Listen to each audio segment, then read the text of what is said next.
Quando uma cadela entrou em trabalho de parto, o veterinário achou que seria apenas mais uma madrugada comum. Mas quando o primeiro filhote nasceu, ele congelou. O que saiu dali não parecia um cachorro, parecia algo impossível. Como explicar o que a ciência não consegue? E até onde o amor de uma mãe pode desafiar as leis da natureza? O veterinário doutor Elias Moretti havia enfrentado partos complicados, cirurgias de emergência e despedidas que o deixaram acordado por noites inteiras. Mas nada o preparou para o que viu naquela tarde de outono, em sua pequena clínica no interior de Verona. A cadela Maia, uma dócil labradora cor-de-mel, estava prestes a dar à luz. Sua dona, Helena Duarte, não conseguia esconder o nervosismo. Apertava o colar com a medalhinha de Maia entre os dedos, como se rezasse em silêncio. Elias havia garantido que seria um parto tranquilo. As radiografias mostravam uma ninhada numerosa,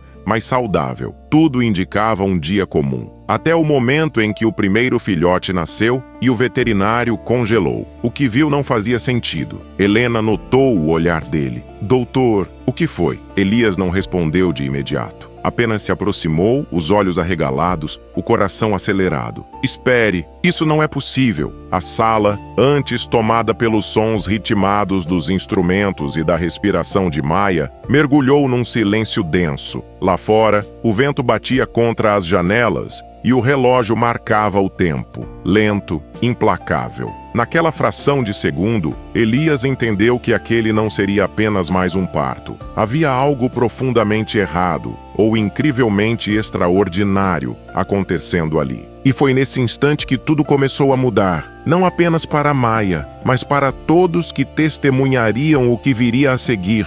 O som de um monitor cardíaco preencheu a sala, ritmado e inquietante. Maia arfava, o corpo trêmulo, os olhos marejados de exaustão. O filhote recém-nascido jazia sobre uma toalha morna, respirando com esforço. Dr. Elias o envolveu com cuidado, tentando decifrar o que via. O pelo prateado, o brilho estranho sob a luz. Nada naquilo parecia normal. Helena observava cada movimento, tensa, sem conseguir desviar o olhar. Vai ficar tudo bem, não vai? Perguntou, quase num sussurro. Elias hesitou. Espero que sim, mas este filhote, ele é diferente. As palavras pairaram no ar, carregadas de um pressentimento impossível de nomear. O tempo pareceu parar. E então, como se o próprio silêncio empurrasse a narrativa para trás, voltamos algumas semanas. Ao início de tudo, Helena sempre dissera que não escolhera Maia. Maia a escolhera. O abrigo municipal ficava nos arredores de Verona, cercado por árvores antigas e o cheiro úmido de outono. Naquele dia, Helena não planejava adotar. Tinha ido apenas entregar cobertores e ração. Mas ao cruzar o portão, uma labradora magra e de olhos cor de âmbar se aproximou, encostando o focinho em sua perna. Helena se abaixou e Maia deitou a cabeça em seu colo, como quem pede abrigo, mas também oferece consolo. Foi nesse instante que Helena chorou pela primeira vez em meses. Desde o acidente que tirara seu marido, Ricardo, ela vivia cercada por um silêncio denso demais. A casa parecia um mausoléu de memórias. A xícara dele ainda no armário, o casaco pendurado atrás da porta, a risada que já não ecoava pelos cômodos. Maia entrou naquela casa com o entusiasmo de quem renasce. E pouco a pouco, Helena também renasceu. A cadela se tornou sua companheira inseparável. Caminhavam juntas ao amanhecer, dividiam o sofá durante os temporais e até o travesseiro nas noites mais longas. Quando Maia entrou no cio pela primeira vez, Helena entrou em pânico. Não quero que nada te machuque, dizia. Você é tudo o que eu tenho, mas a vida, teimosa como sempre, traça caminhos que ninguém prevê. Numa manhã, um portão mal trancado e uma distração de segundos bastaram. Maia desapareceu. Helena correu pelas ruas, gritou o nome dela até perder a voz. Quando finalmente a encontrou, horas depois, a cadela voltava ofegante, coberta de poeira e com um olhar estranho, um misto de medo e exaltação. Ela não sabia ainda, mas aquela fuga mudaria tudo. Os meses seguintes trouxeram uma rotina de expectativa. O veterinário local confirmou a gestação e Helena mergulhou de corpo e alma nos preparativos. Leu artigos sobre partos caninos, comprou lençóis de algodão, ajustou a temperatura da casa. Vai ser uma linda família, dizia, tentando esconder a apreensão. Maia, por sua vez, parecia serena. Passava horas deitada com o focinho sobre a barriga, como se ouvisse algo que o mundo ainda não podia escutar. Quando o tempo se aproximou, Helena decidiu levar Maia para a clínica de Dr. Elias Moretti, famoso por sua experiência com partos complicados. Ele era um homem reservado, de olhar firme e voz baixa, conhecido por tratar os animais como se fossem seus. Talvez por isso Helena sentisse, ao conhecê-lo, uma confiança imediata. Ela parece bem cuidada, comentou ele, enquanto examinava Maia com cuidado. Mas percebo algo curioso. O crescimento do abdômen está além do esperado. Isso é ruim? Perguntou Helena. Não necessariamente. Pode indicar uma ninhada numerosa, ou algo mais. O algo mais ficou ecoando dentro dela por dias. A cada noite, enquanto passava a mão no pelo da cadela, Helena tentava afastar o medo. Talvez fossem apenas muitos filhotes, pensava. Nada mais. Mas a verdade é que algo dentro dela, o mesmo instinto que a fizera se abaixar naquele abrigo, sabia que havia algo fora do comum crescendo ali. Durante as consultas seguintes, Dr. Elias notou sutilezas que o intrigavam. As batidas cardíacas dos filhotes pareciam em ritmos diferentes, alguns fortes, outros mais lentos. É como se fossem dois grupos distintos, comentou em voz baixa para sua assistente. Ele não quis alarmar Helena. Preferiu observar, mas na noite anterior ao parto, teve um pressentimento. Sonhou com água, ondas colidindo em direções opostas, se misturando e depois se separando outra vez. Quando acordou, o relógio marcava 3:07 e ele soube. Maia entraria em trabalho de parto em poucas horas. Helena chegou à clínica ainda de madrugada, com Maia no banco de trás, respirando rápido. O cheiro de desinfetante misturava-se ao de chuva, e a penumbra da rua deserta parecia guardar o fôlego. A cidade dormia, mas dentro da pequena sala de parto, o ar vibrava em tensão. Dr. Elias tentou sorrir, ajustando as luvas com um estalo leve. Está pronta, Helena? Nunca estive, mas ela está. Helena acariciou a cabeça de Maia, que a olhou como se entendesse cada palavra. O parto começou às 5 da manhã. Os minutos se esticaram como fios. E quando o primeiro filhote veio ao mundo, aquele que faria o doutor parar, Helena sentiu um arrepio subir pelas costas. Ela não sabia explicar, mas teve a impressão de que alguém a observava. Talvez fosse apenas o medo, talvez fosse o destino abrindo a primeira fresta, enquanto o doutor Elias envolvia o filhote em uma toalha morna. O segundo começou a nascer. Maia soltou um gemido grave, o corpo inteiro se contraindo. E por um instante tudo aconteceu ao mesmo tempo. O choro do recém-nascido, o barulho do metal contra o chão e o som distante de um trovão anunciando o amanhecer. O relógio da parede marcava 5:47 quando o segundo filhote veio à luz. Elias, ainda sob o impacto do primeiro, respirou fundo, tentando manter o foco que os anos de profissão lhe ensinaram. Mas, conforme limpava o novo filhote, percebeu algo perturbador. O padrão se repetia e se tornava ainda mais estranho. O primeiro, que agora repousava sob toalhas aquecidas, tinha o pelo de um prata impossível e abrira os olhos cedo demais, algo que simplesmente não acontecia em partos caninos. O segundo, em contraste, era escuro como carvão, com o corpo firme e o choro vigoroso que ecoou pelas paredes estéreis. Dois extremos, duas naturezas, e uma dúvida que crescia no peito de Elias. Como podiam ser irmãos? Helena tentava se manter calma, sentada no chão ao lado de Maia, murmurando palavras de encorajamento. Isso, minha menina, você consegue. mas o suor em suas têmporas e o tremor em suas mãos denunciavam o medo. Elias observava cada contração, cada filhote que surgia, e algo dentro dele dizia que não era apenas uma ninhada numerosa, era algo além da biologia. Os minutos se transformaram em horas. 4, 6, 8 filhotes, cada um com pequenas variações, manchas improváveis, olhos de cores diferentes, caudas curvadas onde deveriam ser retas. A equipe se entreolhava, mas ninguém ousava dizer nada. O som do coração de Maia, monitorado pelo aparelho, oscilava em ritmos irregulares. Então veio o 9º filhote, imóvel. O tempo parou. Helena prendeu a respiração. Dr. Elias segurou o pequeno corpo nas mãos, massageando o peito minúsculo, esperando um sinal. Nada. Maia levantou o focinho e, num gesto quase humano, lambeu o filhote com delicadeza. Por um instante, o ar pareceu vibrar, e o pequeno emitiu um gemido fraco,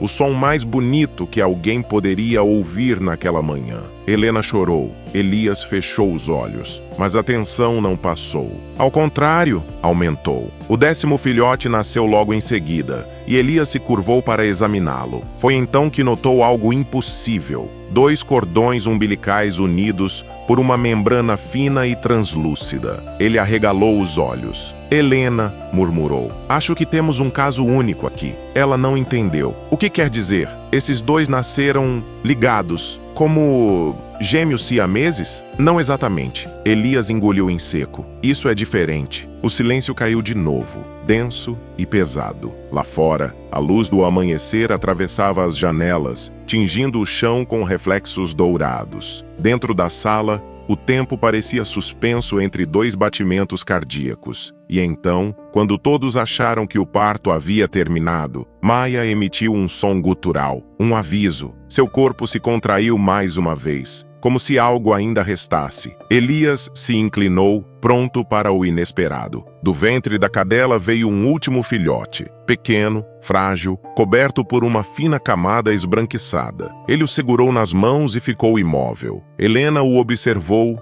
a voz trêmula. "O que foi agora, doutor?" Elias não respondeu. Apenas sussurrou quase para si mesmo. "Isso não é possível." E naquele instante, antes que pudessem entender o que viam, a dúvida virou medo. O parto terminara, mas o mistério apenas começava. O pequeno filhote, nascido por último, parecia frágil demais para este mundo. Dr. Elias o segurava com mãos firmes, mas o olhar denunciava o espanto. O pelo era quase branco, levemente prateado sob a luz da manhã. A respiração, tênue, e algo em sua estrutura destoava completamente dos outros. Não havia como negar, aquele não era um filhote comum. Helena se aproximou sem respirar direito. "Ele vai viver?" Elias demorou a responder. "Eu não sei." Depois de uma pausa, completou. "Mas se depender dela, sim." Maia, exausta, tentava se erguer. A cada tremor do corpo, uma força antiga parecia movê-la. Ela se aproximou de Elias, farejou o filhote e o puxou gentilmente com o focinho,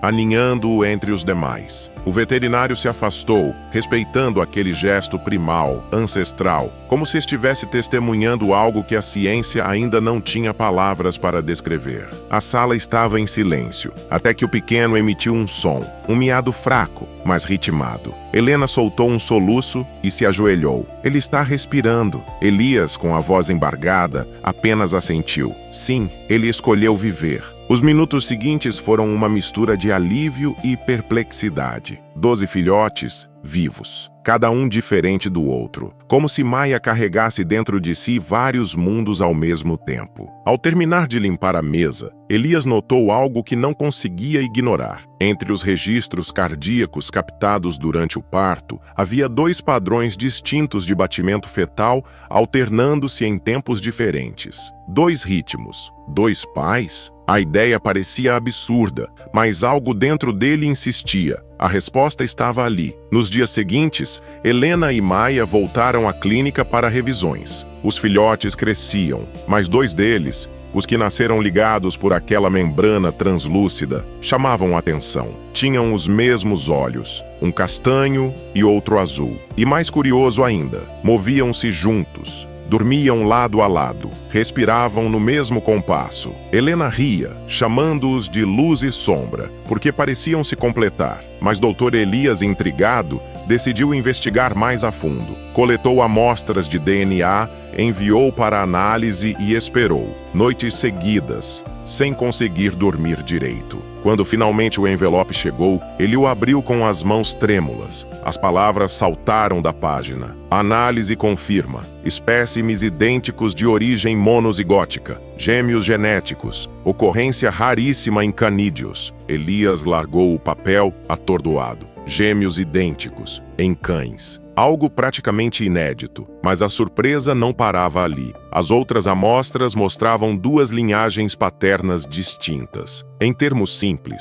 Maia havia engravidado de dois machos diferentes ao mesmo tempo. Superfecundação heteropaternal, um fenômeno raro, quase lendário, e ainda assim, real. Elias chamou Helena à clínica. Quando ela chegou, ele apenas estendeu o laudo. Ela leu, em silêncio, depois o encarou com os olhos marejados. Então, tudo isso aconteceu por causa de uma noite. Uma noite, sim, respondeu ele. Mas o que ela gerou é muito maior do que qualquer erro ou acaso. Helena olhou para Maia, deitada com seus 12 filhotes, todos amontoados, respirando juntos. A mãe os olhava um a um, como se reconhecesse algo sagrado em cada forma. Ela não entende o que fez, sussurrou Helena. Só sabe que os ama. Elias sorriu, cansado. Talvez seja exatamente isso o que a natureza queria nos lembrar. O amor não precisa entender para existir. Naquela noite, depois que todos foram embora, Elias apagou as luzes da clínica. Mas antes de sair,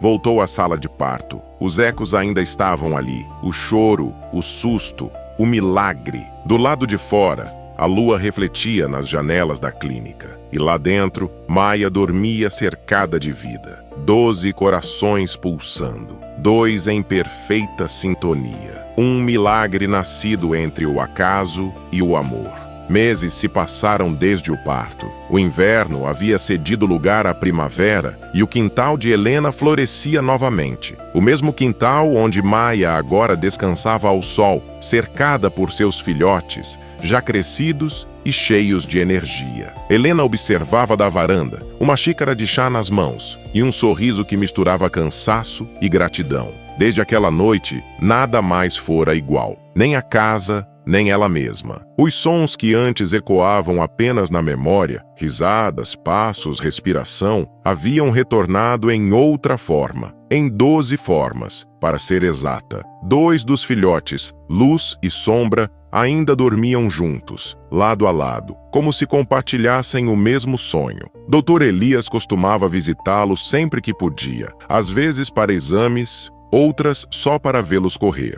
Dizia que diante deles, se lembrava de por que havia escolhido aquela profissão, não pela ciência, mas pela vida. Essa força teimosa que insiste em continuar, mesmo quando o mundo parece impossível. Helena virou-se para Maia, que ergueu a cabeça e balançou o rabo. "Consegue acreditar, minha menina?" sussurrou. "Você trouxe tudo de volta, até a esperança." O vento soprou, leve, espalhando pétalas pelo chão. E por um instante, Helena teve a certeza de que Ricardo, o marido que partira, sorria de algum lugar invisível. Afinal, talvez certos milagres não aconteçam para serem compreendidos, mas para lembrar que o amor, às vezes, é o único instinto que realmente faz sentido. Se você se emociona com histórias como esta e quer continuar descobrindo mais relatos incríveis, não deixe de se inscrever no canal. O seu apoio é fundamental para que possamos continuar compartilhando essas histórias tocantes com você. Agora, imagine uma bióloga que vê o animal que mais ama definhar diante de seus olhos, sabendo que a resposta está trancada dentro dele, e ao passar o scanner sobre o corpo imóvel da serpente, ela vê uma imagem que desafia a lógica, algo geométrico, artificial, que jamais deveria estar ali. O que é esse objeto misterioso? Foi um acidente terrível ou um ato deliberado de crueldade? E quem tentaria encobrir um segredo tão sombrio dentro dos muros de um zoológico? Quer descobrir o que aconteceu e sentir as emoções dessa nova história? Não perca o próximo vídeo do canal Amo Meu Patudo. Clique no vídeo que está aparecendo na sua tela e vem comigo. Grandes emoções vêm acompanhadas de grandes histórias. Até lá!